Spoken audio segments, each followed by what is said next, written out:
Okay, today I'm going to be teaching you guys about clay whistles, and we're each going to be making one of those in class this year in 5th grade. And so I have some whistle examples here, and you can see that there are 3 really different size whistles.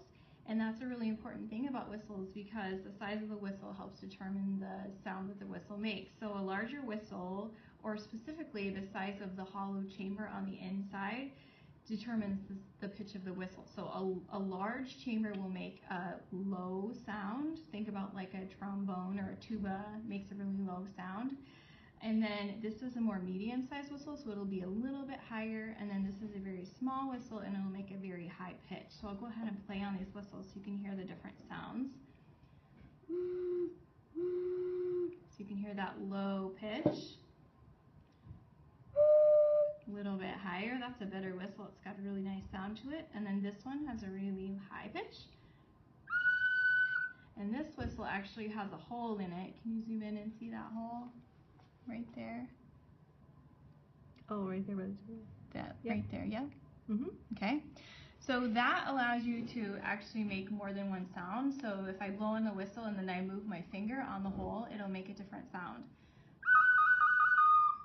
So you can do that on your whistle too, but you always want to make sure you have your main whistle working and then add additional holes later, but we'll talk more about that later. So I'm going to go through the process of making a clay whistle for you today so you can see how it goes, and that will help you when you get ready to make your own. So now you can just move in and just kind of focus on what I'm doing here. So this is a piece of white clay that we're going to be using. It looks gray now, but after it's been fired it will look white.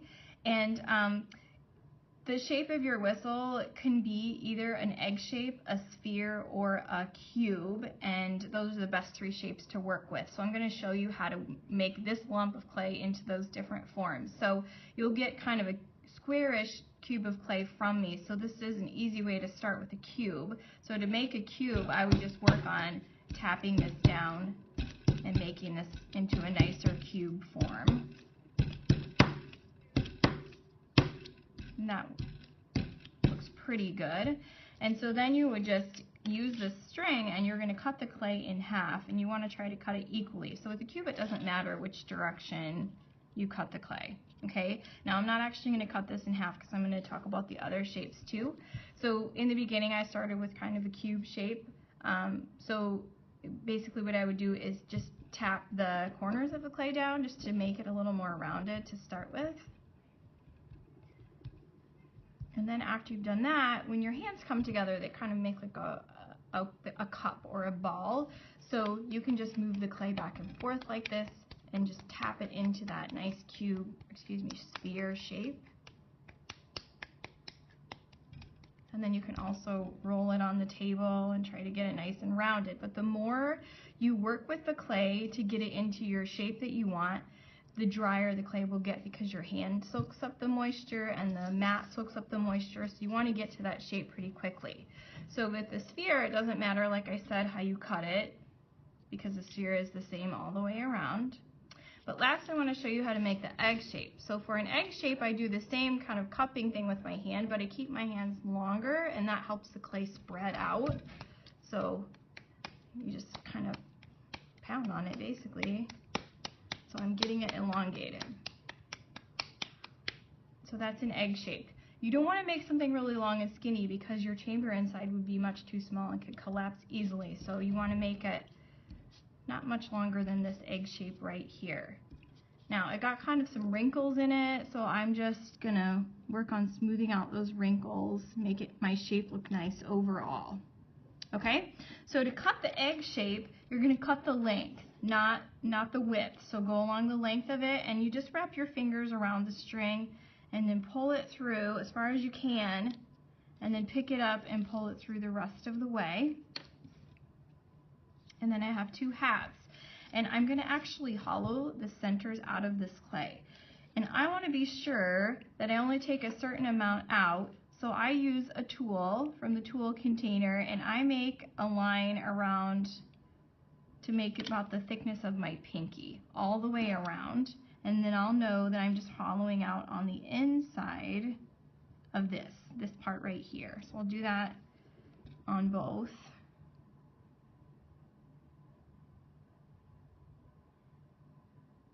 Okay, and then I'm going to take a tool like this. This is called a loop tool, and since I'm working with a rounded shape, I want a loop tool that has a rounded edge to it. Some of them have more of a square edge. That won't work as well for what you're doing because of the corners. So if you're using making a cube, this will work well, but for a sphere or an egg shape, you want a rounded one. So I always hold it in my hand and cup it to give it more stability. And you just go through and you just pull out, I call it a ribbon. So I just pull out a ribbon of clay. I don't dig too deep because I don't want to get too far down in there. So I just do it a little bit at a time.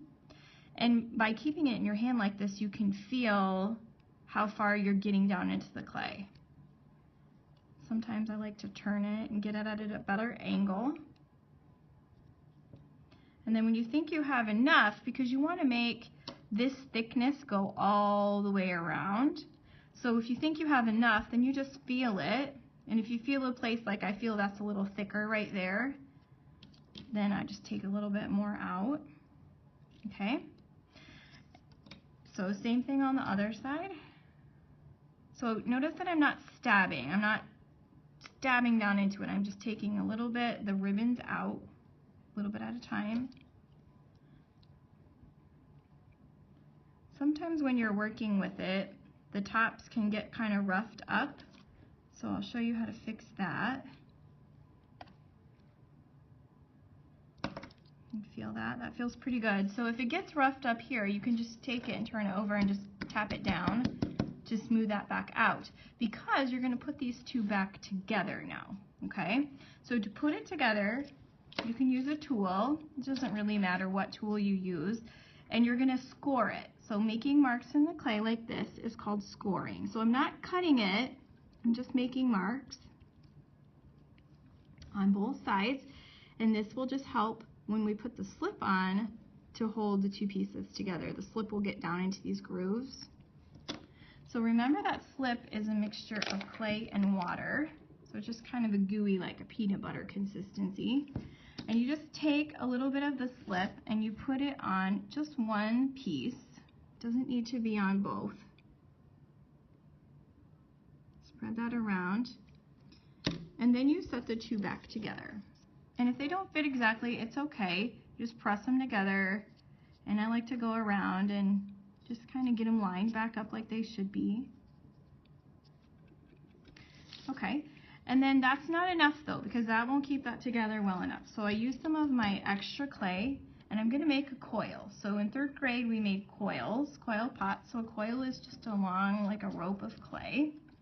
So you just roll it out, and you want this rope of clay to be about the thickness of a pencil, or a little bit thinner would be fine too. So when you're working, you'll have some pencils at your table, and you could set a pencil down and compare the two. But if it's a lot bigger than that, it'll be too big. So then you take your coil and you set it over the top. Where the two pieces of clay come together is the seam. So you set this over the seam and work it around. I kind of press it in as I go. And I also like to go around and just tap it and just flatten it down into the clay. But that's not enough yet, so we have to now make this coil disappear. We work it into the rest of the clay. So holding on to it, you just smooth the clay around.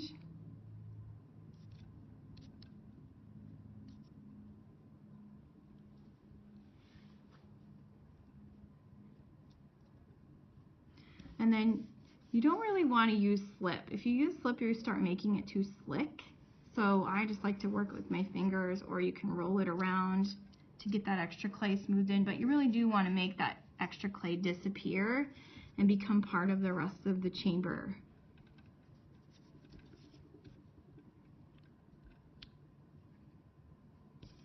Okay, that's good. At this point, we're ready to put the spout on the whistle. So we have our hollow chamber, and it's kind of cool. You can tell you have a hollow chamber if you pound on it, tap on it. It has real kind of a thud to it, so you can tell that it's hollow.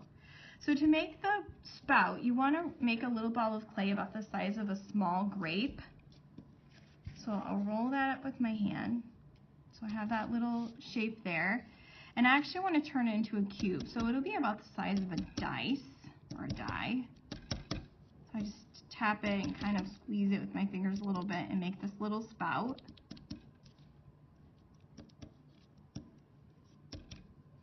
Okay, and then you decide, especially with an egg shape, if you want your whistle to lay down flat or if you want it to set upright. I'm going to make mine set upright, so just give it a tap like that. And the spout will actually get attached to the side of the whistle down at the bottom, but I can tell now that that's not going to fit in very well. There's going to be a gap. So I will make this fit a little bit better by cutting a little piece off of the clay here, of the spout. So when it goes in, I want it to have a diagonal cut to it. So I'll cut it like that. So now you can see it has a little bit of a diagonal cut. So when I slide it up to the whistle, it fits much better. But remember, we have to score and slip to attach. So right in there, I'll score it up on both pieces. And then I need a little slip right there, just in one place, and then squish it back down. And then this time, instead of making a coil, I'll actually use my knife and just scrape the clay and work it into the rest of the chamber.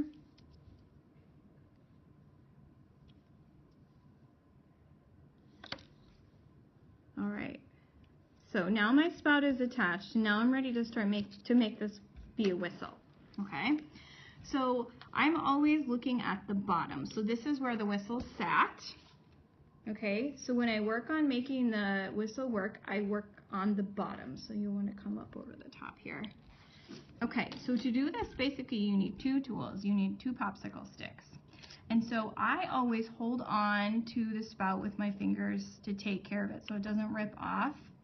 And I'll make a line right at the base of the spout. Not just a mark, not a big cut. And then I'll take my first popsicle stick, and on the end of the spout, I'll put it about right in the middle, and I will push this through. And you'll be able to see the clay bulge up as it moves across, and when that bulge of clay gets to the line, I will stop. Okay, stop. I'm just kind of flattening the spout out just a little bit to make it a little stronger. And then right below the line, I'm going to make a hole, right, not clear down here, right below the line. So with the second popsicle stick, I'll put a hole, push this all the way in, and then you can feel it break through into the hollow chamber. And I'll turn and make a circle, like the size of a chocolate M&M. And I like to just make it just a little bit bigger, so I just force it open a little bit more. And then inside the hole, you don't want to see any loose clay. I don't have any, but if you had any chunks of clay in there, you'd want to use something maybe a little bit smaller and get in there and kind of dig that extra clay out because you don't want that in the way. So now what I'm going to do is push the spout, or the popsicle stick, so you see it in here. So I'm holding it again, and I'm pushing, and now it's in the opening. Okay, now you can see that on the end of my popsicle stick there's some extra clay, and I need to get that off.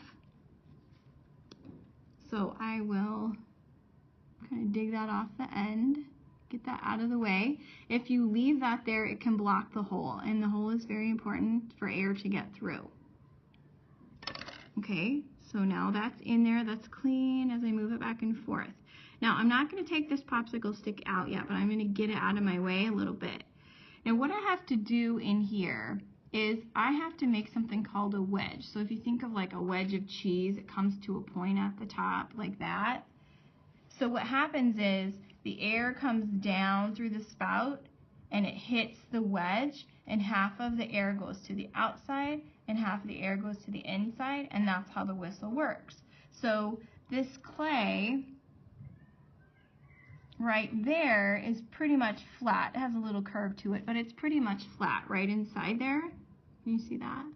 Okay, that needs to become a wedge. So I do that by taking a popsicle stick and just pressing the clay and giving it an angle on the outside. But I also have to give it an angle on the inside, and that's harder because you can't see what you're doing on the inside, but I can make my stick be diagonal.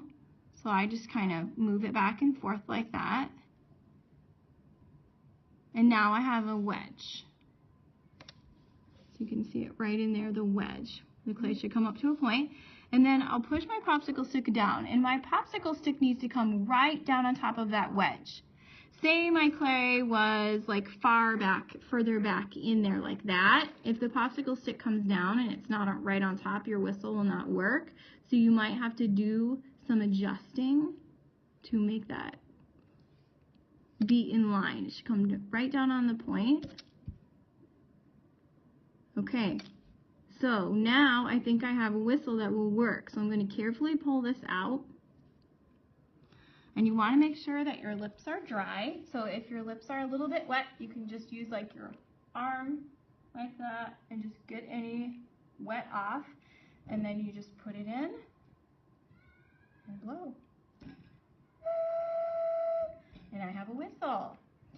So from here, then I could start, now what everyone's going to do is start adding clay and creating a sculpture. So you saw the examples of the bird and the turtle and the fish. There's a lot of different things that you can do to create sculpture on your whistle. But one other thing that I wanted to talk about is if you wanted to make additional holes in your whistle. So I showed you that on the turtle earlier. So I could take, and you might want to place the holes according to your sculpture. So like if it's somewhere you want to make the eyes or something like that. So I can take a tool here and I can make a hole. So I just poke it in there and turn it around and I have a hole. Now I don't want to get carried away making lots of holes. I just want to make one for now and I'll try it again and see if it works. Okay, it still works. So now I'll move my finger around on the hole. Okay, so that works. Sometimes a whistle will stop working though if you make a hole. If that happens, you just take some clay and you just fill it back in and then go back about what you were going to do with your sculpture. Okay, that's it.